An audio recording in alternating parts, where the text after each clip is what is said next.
আসসালামু আলাইকুম বন্ধুরা, দেখুন এটা বুনো মায়া কবুতর।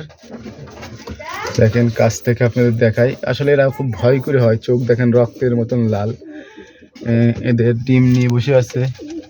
ডিম আল্লাহর রহমতে মনে হচ্ছে কি জমেছে নাকি, এই জন্য চেক করার জন্যই আমি উঠছি। আসলে না হলে উঠতাম না খোপে। এখন আমি চেক করবো যে আসলে ডিমগুলো জমেছে কিনা। হ্যাঁ, ডিমগুলো সম্পূর্ণ জমে গেছে। আর টেনশন নেই যে ডিম জমেছে কিনা, আমি সেটা দেখার জন্য উঠছিলাম।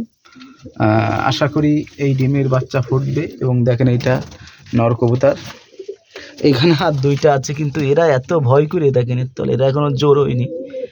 আর যাই হোক, ডিম পেড়েছে, ভালো লাগলো যে ডিমগুলো জমে যাবে অসাধারণভাবে। ভালো লেগেছে। ডিম না জমলে সমস্যা, কারণ চালালি কবুতর যদি ডিম না জমে তাহলে কোনো নেই। আমার আসলে বাচ্চাও লাগবে, বাচ্চা না হলে তো হবে না। দেখেন অনেক ভয় এদের, অনেক ভয়। দেখেন নটটা কোথায় গেছে, দেখেন অনেক ভয় এদের, এত ভয় যে বলার বাইরে। আপনার এই কবুতরগুলো বাচ্চা করে খুব মারাত্মক।